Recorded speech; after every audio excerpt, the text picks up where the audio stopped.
Hi friends, welcome to bright education YouTube channel. तो देखिए, आप लोग का एग्जाम बहुत ही नज़दीक है। आप लोग ने थंबनेल में देखा, सोशल का important question, partition of Bengal 1905 to 1911 and Swadeshi movement, जो पहला चैप्टर है उससे इंपॉर्टेंट जो जो क्वेश्चन आएगा, देखिए इससे बाहर पढ़ने की कोई ज़रूरत नहीं है। हिस्ट्री है, सोशल मतलब आपका सोशल साइंस, मतलब सोशल साइंस का हिस्ट्री जो है वो मैं दे रहा हूँ। और ये बात मान के चलिए कि हिस्ट्री में बहुत ज़्यादा मार्क है और प्लस आपका जो क्वेश्चन है रिपीट होता है। मैं दिखा रहा हूँ आपको सबसे पहले क्या क्या करना है। देखिए, मैं सभी पेपर के एनालाइज करके बोलता हूँ। आप लोग भटक रहे हैं कि सर क्या पढ़ें ना पढ़े, एग्जाम सामने है, टेंशन, मतलब आप लोग थोड़ी डिप्रेशन महसूस कर रहे हैं। वैसा कुछ भी नहीं है, चिंता की कोई बात नहीं है। निश्चिंत होकर पढ़ाई कीजिए। चैप्टर वाइज अभी टाइम है, जल्दी 1 महीने के अंदर आप पूरा ख़त्म कर सकते हैं। और पढ़ने की तरीका क्या है, देखिए कैसे पढ़ना चाहिए। एग्ज़ाम आने पर आपको किस टाइप पे पढ़ना चाहिए। एग्ज़ाम आने पर बस आपको टेस्ट देना और टेस्ट पेपर को सोल्व करना सो मोस्टली ज़रूरी है। टेस्ट पेपर मार्केट्स में नहीं खरीदे हैं, कोई जो मतलब चिंता की बात नहीं है। मैं जो दे रहा हूँ, मेरे पास जो अवेलेबल है मटेरियल्स, मैं ज़रूर आप लोग को दूंगा। वैसे कि समय नहीं रहता है। ये जो क्वेश्चन है, एक एक क्वेश्चन को देखा जाए। ये जो क्वेश्चन है, देखिए क्वेश्चन कई बार रिपीट होता है। हिस्ट्री है, हिस्ट्री इतिहास गवाह है, इतिहास बदलता नहीं है। इसलिए मैं कहता हूँ जो हिस्ट्री है, हिस्ट्री में मोर देन 100 में 110% रिपीट होता है क्वेश्चन। क्वेश्चन की बात करूँ, आपको क्या क्या पढ़ना है। देखिए, ये जितना ईयर में आया हुआ है इसको तो आप पढ़ ही जाओ, आपको छोड़ना ही नहीं है। ये आपको कभी छोड़ना नहीं है। यही क्वेश्चन को देख लीजिए। ये मैं पहला चैप्टर लिया हूँ पार्टीशन ऑफ बंगाल 1905, और प्लस सिर्फ यही नहीं लिया हूँ। यहाँ पे जो क्वेश्चन दिया गया था, यहाँ पे 2019 तक क्वेश्चन है। और मैं एक्स्ट्रा भी 2021 के स्पेशल एग्जाम हुआ, 2020 का जो पेपर हुआ, दोनों ही पेपर मैं ले लिया हूँ। सभी यहाँ पे है, चिंता की कोई बात नहीं है। देखिए, पहला क्वेश्चन क्या था ये आप जरूर आप लोग खुद निकालें। इसी क्वेश्चन को देखिए, क्वेश्चन 14 में भी आया और 17 में आया। क्वेश्चन हिस्ट्री में रिपीट होता है, मैं बार बार कहता हूँ क्वेश्चन रिपीट होता है, इसलिए कहता हूँ कि आप लोग पढ़ाई करें। चिंता की कोई बात नहीं। आज ये वीडियो देख रहे हैं जो स्क्रीनशॉट लेके क्वेश्चन को लिख लें, क्वेश्चन का आंसर आप निकाल लें, निकाल के लिख लें और लिख कर याद कर लें। डायरेक्ट याद कर जाना है, शॉर्ट क्वेश्चन को भी नहीं छोड़ना है, क्योंकि ये शॉर्ट एक एक मार्क एग्जाम में बहुत बड़ी होती है। मान के चलिए आपका 79 आ गया और आप 1 मार्क के लिए लेटर नहीं ला सके, कितनी अफसोस की बात होती है। कोई बंदा है कि देखिए, मान के चलिए कोई बंदा है 359 लेके चला आया और बच्चे का 1 मार्क के लिए फर्स्ट डिवीजन नहीं हो पाया, तो कितनी अफसोस लगता है हमें। 1 मार्क भी बहुत इंपॉर्टेंट हो जाता है एग्जाम में। विच British administrator help in a formation of Muslim league. देखिए, मुस्लिम लीग में कौन हेल्प किया था, तो लॉर्ड मिंटो, उन्होंने हेल्प किए थे। तो ये क्वेश्चन देखिए, मैं कुछ दिन पहले जब 1 मार्क का शॉर्ट क्वेश्चन दिया था, वहाँ पर भी ये क्वेश्चन मैं आप लोगों को दिखाया था। देखिए, 15 में ही क्वेश्चन आया है, 17 में भी आ गया है। 2-2 साल का गैप में आपको देखने को मिलेगा, और लगातार भी होता है, कंटिन्यूअस भी। इस साल जो क्वेश्चन पूछा एग्जामिनर अगला साल भी दे देता है, ताकि वो देखता है बच्चे कितने अवेयर है, कितने पढ़ाई कर रहे हैं, क्या सभी को टच करते हुए चलते हैं कि नहीं। द ब्रिटिश गवर्नमेंट, देखिए ये जो क्वेश्चन है 16 में आया हुआ था, लेकिन आने का चांसेस है, इसलिए मैं टिक किया हूँ। आप इसको भी लिख लें। नेक्स्ट क्वेश्चन का बात करूं, इसका आंसर देखिए 2 दिसंबर 1911 होगा। उसके बाद who compose the song Vande Mataram, ये सभी को मालूम है, बंकिम चंद्र चटर्जी होगा। ठीक है, चट्टर उपाध्याय कोई बोलता है, बंकिम चंद्र चटर्जी। ये भी इंपॉर्टेंट है। ये वाला जो क्वेश्चन आया हुआ था, ये 11-14 में आया हुआ था। देखिए, एक एक क्वेश्चन 2-2, 3-3 साल रिपीट हुए हैं, मतलब क्या समझ रहे हैं आप, क्वेश्चन रिपीट होता है। आप बस यही पढ़ लें, मेरा मानिए, ये पढ़ के जाइए एग्जाम में। कुछ पढ़ने की ज़रूरत नहीं है, कोई पूरा बुक का समरी पढ़ने की कोई ज़रूरत नहीं। जितना यहाँ पे दिया जा रहा है बस यही पढ़िए। बार बार कहता हूँ, मैं इंपॉर्टेंस अब दे रहा हूँ सब कुछ, लेकिन मेहनत तो आप लोगों को करनी पड़ेगी। आप लोग निकालिए, क्वेश्चन का आंसर लिखिए और पढ़िए। ये भी हालांकि एक एक टाइम ही आया है, 12 और 13 में, 2012 में भी और 13 में भी आया था। हु वेल लाल बाल पाल कौन था, हाँ, लाला लाजपत राय, बाल गंगाधर तिलक और पाल। देखिए यहाँ पे हु वाज लॉर्ड मिंटो कौन है, लॉर्ड मिंटो के ऊपर क्वेश्चन आया हुआ था, तो आप जरूर पढ़ ले लॉर्ड मिंटो कौन है। हालांकि चांसेस बहुत कम है, लेकिन जो ज़्यादा चांसेस है, देखिए कई साल एग्जाम में आता है question. What where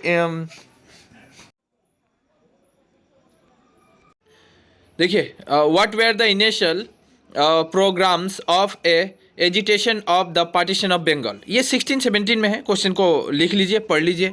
what were the anti movement, anti movement रहेगा ही, मैं कैसे कह रहा हूँ ये रहेगा ही। देखिए Swadeshi movement, anti movement, partition of Bengal, ये क्वेश्चन रहेगा। मैं सिलेबस को देख के दे रहा हूँ भाई, सिलेबस वाइज दे रहा हूँ तुम्हें। देखिए मैं दिखा रहा हूँ, ये देखिए आप लोग का सिलेबस है क्लास 10 का। यहाँ पे देखिए यही सिलेबस है, रिड्यूस सिलेबस जो है 40% का, यही सिलेबस है। Partition of Bengal, Swadeshi movement, the partition of Bengal ये रहेगा, स्वदेशी मूवमेंट रहेगा, consequence of the Swadeshi movement रहेगा, Swadeshi movement and national Congress रहेगा। सबसे क्वेश्चन बनता है, इंपॉर्टेंट क्वेश्चन बनता है, एंटी मूवमेंट एक्शन ये भी रहेगा। एंटी मूवमेंट तो देख रहे हैं, अभी क्वेश्चन आया था एंटी मूवमेंट का। इसके बाद तो बहुत है, जालियांवाला बाग है, रॉयल एक्ट है, सत्याग्रह है, Khalifa movement, non corporation movement, quit India movement, civil division movement है, इंडिया इंडिपेंडेंस एक्ट 1947, ये बहुत है। ये तो बाद में देखेंगे, चैप्टर 2 को हम बाद में कवर करेंगे। चैप्टर 1 को पहले आज ही पढ़ जाना है। 6 मार्क है, यहाँ से 6 मार्क आपको अचीव करना है। हिस्ट्री से 35 मार्क आ रहा है, so very very important. History कभी इतिहास बदलता नहीं है, इतिहास गवाह है, इसलिए आपको मान के चलना पड़ेगा और पढ़ना भी है, और इंटरेस्ट भी लगता है पढ़ने में। ठीक है, आप जब पढ़िएगा हिस्ट्री को समझिएगा, बहुत इंटरेस्ट भी लगता है। थोड़ी सी इंटरेस्ट, देखिए प्यार अगर करना है ना, किताबों से प्यार करना सीखिए, फिर मज़ा कुछ और है। नॉलेज भी बढ़ता है, काम भी बनता है। चलिए इसके बाद यहाँ पे देखिए, ये तो हो गया क्वेश्चन। दूसरा वाला जो है, ये भी क्वेश्चन आया था 17 में, कर जाना है। मैं ये नहीं कहता हूँ कि नहीं करना है, करना ही है एकदम, ये आपको पढ़ना ही पढ़ना है। आप निकाले और पढ़े। 3 नंबर क्वेश्चन भी मेंशन यहाँ पे देखिए, 3 main geographical region of Bengal which were. ये क्वेश्चन हालांकि इतना इंपॉर्टेंट है नहीं, आप 3 नंबर को छोड़ भी सकते हैं। मैं डायरेक्ट लेके चला आया, यहाँ पे टिक किया भी नहीं, वो छोड़ भी सकते हैं, इसलिए मैं, हाँ ये चाहिए, ये वाला क्वेश्चन चाहिए जो 5 नंबर में है। Briefly describe the role of women in Swadeshi movement. क्यों ये इंपॉर्टेंट मैंने बोला, ये इतना इंपॉर्टेंट है कि क्या बोलूँ। स्वदेशी मूवमेंट में जो महिला थी वोमेन, उसका क्या भूमिका था, उन लोगों ने क्या रोल निभाया था। और बहुत अच्छा, ये डायरेक्टली बुक, हिस्ट्री कभी भी नोट से ना पढ़े। गाइड वगैरह फॉलो कर रहे हैं तो वेग दे उठा के, हिस्ट्री का अगर गाइड फॉलो कर रहे हैं तो वो बहुत गलत होगा। आप डायरेक्टली बुक से पढ़ें, बुक में इतना अच्छा डिस्क्राइब करके दिया है, आप लिख ले, उसको पढ़ ले, पढ़ने के बाद समझ ले, बस समझना है। आप जब समझ जाइएगा ना, आराम से लिख सकते हैं। तो देखिए ये जो क्यों इम्पोर्टेंट है, ये देखिए 2018 में आया है ना, तो यही क्वेश्चन देखिए, इसी क्वेश्चन को मैं दिखा रहा हूँ, ये इसी क्वेश्चन को दिखाऊंगा, रुकिए मैं दिखा रहा हूँ।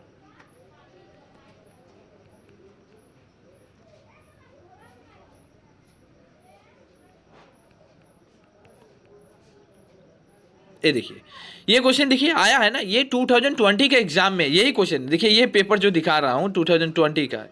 Right briefly the contribution of women in Swadeshi movement in India. स्वदेशी मूवमेंट में जो महिलाएं थी उसकी क्या योगदान था, क्या रोल था, उसको उसमें बस रोल लिख दिया है, इसमें कंट्रीब्यूशन दे दिया है। वर्ड एक ही है, ब्रीफली था, डिस्क्राइब था, बातें एक ही है, ब्रीफली करना है, डिस्क्राइब करना है। मार्क देखे तो मार्क को जरा गौर कीजिएगा, 3 मार्क का है। अब हम यहाँ पे जब बात कर रहे थे, यहाँ भी ये देखिए ये कितना मार्क का है, ये भी देखिए यहाँ पे 2 से 3 मार्क यहाँ पे दिखा रहा है, 2 से 3 मार्क मिलेगा। तो यानी ये भी 3 मार्क का आया हुआ था एग्जाम में, 18 में भी आया, 20 में भी आया, 2-2 साल का गैप में एक एक क्वेश्चन आ रहा है। सो आपको इतना कष्ट करने की कोई ज़रूरत नहीं, आपको जो दिया जा रहा है वही पढ़िए। मेरी बात मानिए, आप भटकने की कोई ज़रूरत नहीं है। जितना दे रहा हूँ अभी याद कर लीजिए, फिर नेक्स्ट चैप्टर दे रहा हूँ अभी दूंगा मैं। करीब करीब अब मैं 2, 3, 4, 5 वीडियो हर रोज़ अपलोड करूँगा, तो आप लोग को मिलते रहेगा। इसके बाद देखिए, what were the first point of a 4-point program on partition of Bengal declared by Lord Curzon। 18 में आया हुआ था, ये 19 का क्वेश्चन है, आराम से पढ़ लेना है। यही क्वेश्चन शॉर्ट में आया हुआ था, यही क्वेश्चन यहाँ पे थोड़ी डिस्क्राइब करने बोल दिया है। डिस्कस कॉन्ट्रीब्यूशन ऑफ स्वदेशी मूवमेंट, ये बस 3 contribution, sorry, discuss the 3 contribution of स्वदेशी मूवमेंट का। स्वदेशी मूवमेंट अगर आप पूरा पढ़ेंगे, ये मैं क्या बोलूँ, एक मूवमेंट को जो आप पढ़ लेते हैं ना, वहाँ से करीब 5, 6, 7 क्वेश्चन तो आपका हो जाता है। स्वदेशी मूवमेंट को अच्छी तरह पढ़ जाइए, वहाँ से आपका 8 मार्क कवर हो जाएगा, ये गारंटी है। 6 मार्क पूरा ही कवर हो जाएगा। इसके बाद कभी कभी एग्जामिनर 4 से 5 मार्क का एक क्वेश्चन पूछता है, यह देखने को मिलता ही है। 11 में देखिए आया हुआ था, briefly mention the causes of consequence of the Bengal partition during British rule. अब थोड़ी सी अच्छे से डिस्क्राइब करना पड़ता है। ये ब्रीफली अबाउट, ये भी मुस्लिम लीग का आया हुआ था। स्वदेशी मूवमेंट में मुस्लिम लीग की क्या भूमिकाएं थी, मुस्लिम लीग कैसे गठित हुआ, बना किस तरह, पार्टीशन ऑफ बंगाल क्या था, असम में उसका क्या इफेक्ट पड़ा। असम में खासकर, असम में तो पढ़ना ही पढ़ना है, स्वदेशी मूवमेंट इन असम जरूर पढ़िएगा। उसके बाद ये वाला क्वेश्चन बहुत ही मेजर क्वेश्चन हो जाता है, माइनर नहीं बोल रहा हूँ, मेजर क्वेश्चन बन जाता है। What is the main by partition of Bengal, how did it affect Assam, Assam में क्या इफेक्ट हुआ था, तो इसको पढ़ लेना है। अब बात रही कि इतना दूर तो पढ़ना ही पढ़ना है। हालांकि इसका जो पीडीएफ मैंने अभी ये पीडीएफ बनाया, ये मैं अपने ग्रुप में 10-15 मिनट के बाद ही भेज दूंगा। और ये देखिए, ये 2021 का पेपर है, ये भी इम्पोर्टेंट है। यहाँ पे क्या दिया था, रिवोल्ट इन असम। ये असम वाला जो इम्पोर्टेंट इम्पोर्टेंट जो चैप्टर है असम का, खासकर जो भी मूवमेंट हो, चाहे वो कृषक विद्रोह हो गया, उसके बाद रंगिया विद्रोह हो गया, पथरुआ घाट हो गया, जो असम में हुआ था खासकर, तो असम वाला जरूर पढ़ना है। लेकिन आप सिलेबस से बाहर ना पढ़े, सिलेबस को देखते हुए पढ़े। मैं सिलेबस वाइज ही दिखा रहा हूँ। बहुत सारा क्वेश्चन था ऊपर वाला, लेकिन मैं दिया नहीं। सिलेबस में जो पढ़ेगा मैं वही दूंगा। जिस तरह ये वाला दिया था 1857 जो रिवोल्ट हुआ था, ये हालांकि सेकेंड चैप्टर में है, फर्स्ट चैप्टर में है नहीं। सेकेंड चैप्टर में 1857 रिवोल्ट, ये जो रोल था मनीराम देवान का, कई बार क्वेश्चन ये प्री फाइनल फाइनल में भी पूछा है, सो मैंने इसको भी हाईलाइट कर दिया हूँ। इसके बाद बात करें कि ये देखिए यहाँ पे खुद दिया, highlight of impact of the Swadeshi movement towards the growth of national industry in Bengal. तो ये इंपॉर्टेंट था। ये क्वेश्चन, इस टाइप के क्वेश्चन जो बनते हैं वो थोड़ी सी टफ लगता है एग्ज़ाम में, लेकिन ऐसा है नहीं। जो बच्चे अगर मूवमेंट को अच्छी तरह पढ़ लिए हैं, हिस्ट्री को अच्छी तरह उनको समझ में है कि हुआ क्या था। देखिए बहुत अच्छा मूवमेंट है स्वदेशी मूवमेंट में। क्या हुआ था कि बहुत सारे हमारे लोग, महिलाएं, बच्चे सभी यहाँ पे पार्टिसिपेट किए थे स्वदेशी मूवमेंट में। उसी तरह क्विट इंडिया मूवमेंट्स, और इसके बाद सिविल डिवीज़न जो मूवमेंट हुआ था, भारत छोड़ो आंदोलन, इसके बाद बहुत ऐसे मोमेंट है जिसमें आप लोग देखे होंगे कि लोगों ने क्या किया था। जितने अंग्रेज़ों का जो पोस्ट ऑफिस था, रेलवे था, उसके बाद स्कूल थे, कॉलेज थे, सभी को तोड़ फोड़ करना आरंभ कर दिया था। जितने कपड़े थे वो लोगों ने जलाना शुरू कर दिया। तो इस तरह स्वदेशी मूवमेंट की शुरुआत हुई थी। एक्चुअली पार्टीशन ऑफ बंगाल और स्वदेशी मूवमेंट अलग है नहीं। पार्टीशन ऑफ बंगाल से ही स्वदेशी मूवमेंट की सृष्टि होता है। पार्टीशन ऑफ बंगाल जब भी अनाउंसमेंट किया जाता है कि बंगाल को पार्टीशन किया जाएगा, तभी स्वदेशी मूवमेंट वहाँ पे स्टार्ट हो जाता है।